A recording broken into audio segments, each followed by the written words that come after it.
Olha só, o tempo seco tem sido um tormento para as pessoas que têm problemas respiratórios. Falta de ar, tosse, irritação na garganta e coriza são apenas alguns dos sintomas das doenças que tanto atrapalham as pessoas no inverno.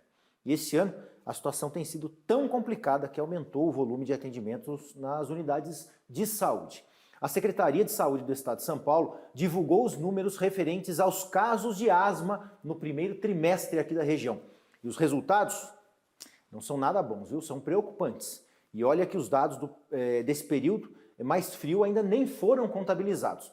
Mas a variação em relação a 2022 é bastante grande. Vamos dar uma olhadinha aqui na tela? 304 procedimentos clínicos ambulatoriais em 2022. 2023, 803. Agora as internações, um aumento de 100%, 130 em 2022, 260 em 2023. Como a gente tem um período mais seco e mais frio, as doenças típicas do inverno, elas voltam com bastante força. E aí recomeça o problema para quem tem rinite, sinusite, bronquite, laringite e tantas outras ites da vida, né? As crianças também sofrem muito nesse período. Então, para trazer uma recomendação aos pais, a gente está recebendo aqui no estúdio a doutora Karine Pena. Ela é pediatra, alergista e imunologista e vai dar algumas dicas para você cuidar da saúde do seu pequeno aí em casa. Doutora, tudo bem? Tudo bom. A gente está muito feliz de receber você aqui. Obrigada. Para a gente falar nesse período frio aí, como é que a gente pode ajudar as nossas crianças em casa.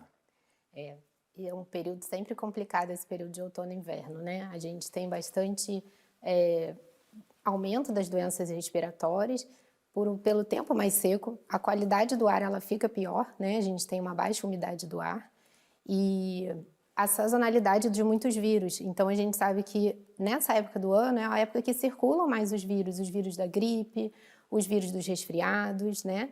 E com isso as crianças e os idosos são o público que mais sentem todas essas mudanças. A gente entra agora num período de férias.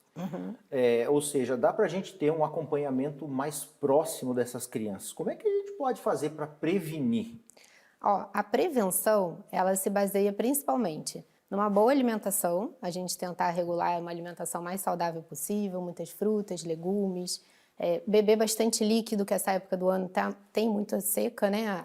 O tempo seco, ele favorece as infecções respiratórias, um sono de qualidade e principalmente as vacinas, não deixar de vacinar, vacina de gripe, a gente tem a vacina do Covid também, vacina de pneumonia, né, que chama vacina pneumocócica, são as medidas principais ali de prevenção, prevenir é melhor que remediar, né? Existem grupos de risco? Sim, as crianças e os idosos são os principais atingidos nesse período. A gente pensa, por exemplo, a gente está falando das crianças, mas o fato do adulto também não se vacinar, ele é um transmissor em potencial, né? A gente tem aí um baixo nível de vacinação esse ano aí, se a gente comparar com os anos anteriores. Isso aí também influencia nesses números, né, doutora? Sim, com certeza. Quando a gente tem, eu costumo explicar que as crianças, elas estão numa rede de proteção. Se a gente está todo mundo dentro da nossa casa protegido, a gente está protegendo as nossas crianças e os idosos também. Então, vale a pena, sim, todo mundo ter essa vacinação em dia. E não é só desse ano. Desde a pandemia, a gente vem vindo uma queda no número de vacinações. A gente tem visto que as doenças não têm atingido o seu limiar de vacinação ideal, né? O seu ideal de vacina para a população. Então, é importante que a gente não se esqueça que essa é uma das principais medidas da gente prevenir as doenças, são as vacinas. Dá para a gente relacionar aqui algumas das principais formas de contágio para as pessoas, doutora? O contágio, ele é basicamente contágio respiratório, né? Então, através das gotículas, da fala, dos tosse, do espirro, a gente contamina as pessoas e através de superfícies também. Então, das nossas mãos, superfícies que a gente toca, e quando a gente tem esse contato, a gente acaba... É assim que é a forma de transmissão, né, da doença. Eu tenho um hábito já de alguns anos, que, quando eu vejo que começa a coriza ou a irritação da garganta, quando começa a arranhar, eu já aumento as doses de lavagem do meu nariz com soro fisiológico. Isso para mim funciona. Sim. Né? Mas a gente, talvez com a criança seja mais difícil de fazer isso. Né? Como é que a gente pode ajudar as crianças nesse período aí, fazendo alguma coisa que a gente possa dizer que seja menos invasiva para elas? Ó, a primeira coisa é beber bastante líquido, tá? Aumentar a ingesta hídrica, isso vai ajudar a fluidificar as secreções. A lavagem, ela não precisa ser feita só daquelas formas de seringa ou aqueles recursos de alto fluxo, né? Hoje em dia tem uma garrafinha que a gente usa. A gente pode usar o próprio spray, que muitas crianças acabam, principalmente as mais velhas, elas acabam aceitando melhor esses sprays nasais que eles são mais suaves, né? E existem medidas caseiras que também podem ajudar. Então a gente sabe hoje que o consumo de mel, uma colherzinha de chá de mel antes de deitar, ela ajuda a fazer um atapetamento dessa mucosa, né, respiratória, diminuindo os sintomas respiratórios, principalmente a tosse seca, que é um sintoma que é tão irritante nesse período, né? E eu tenho uma dica também de um xarope caseiro, que eu costumo falar para os meus pacientes, que eu chamo de lambedor. Ele parece um pouco estranho, mas ele funciona muito bem. A gente corta rodelinhas de cebola, rodela de cenoura e beterraba, todas cruas. E a gente vai intercalando as camadas com açúcar. Então a gente coloca uma camada de cebola, bastante açúcar, uma camada de cenoura, bastante açúcar, beterraba, açúcar e deixa num potinho fechado descansando durante a noite.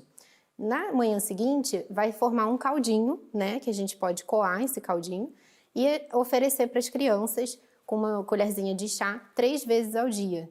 É uma medida anti-inflamatória, natural, né?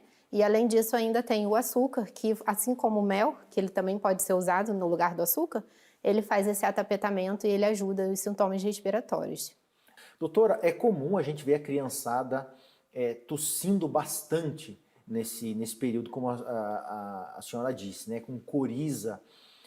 Como é que a gente pode diferenciar, por exemplo, uma tosse, uma pequena irritação de um resfriado, de uma coisa mais aguda? Dá para a gente, a olho nu, sendo leigo no assunto, a gente diferenciar? Até para a gente poder levar para um profissional, né, para que ele possa tratar essa criança?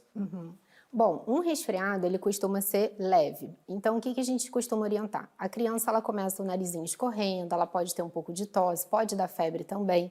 Na criança e nos idosos, é mais comum a gente ter febre porque a imunidade deles é um pouco menor, né? E aí, o que vai chamar a atenção da gente pensar que está evoluindo com uma condição mais grave, como uma pneumonia ou uma bronquiolite? É o esforço respiratório, a dificuldade respiratória. Então, a gente tem que observar se a criança ela tem esforço para respirar. Como que a gente vê isso? Através de batimento de asa do nariz, através da retração dessa fúrcula. Então, a criança vai puxando muito forte o ar e até a retração aqui das costelas. Esses são indicativos de procurar imediatamente um pronto atendimento. Além disso, a criança que não consegue comer nada, nem beber nenhum tipo de líquido, ou aquela criança que não brinca, porque a gente sabe que as crianças elas estão sempre brincando mesmo doentes. Mas aquela criança que está doente e ela não está brincando, é um sinal de alerta também para procurar o atendimento de imediato. Doutora, para a gente terminar, a gente sabe que esse período de frio ele vai se estender até depois da volta das aulas. Sim. É recomendável o pai mandar a criança com máscara para a escola? Olha, a primeira medida é tentar afastar as crianças doentes da escola. A gente sabe que existe uma dificuldade, né? Porque existe um trabalho dos pais que eles precisam.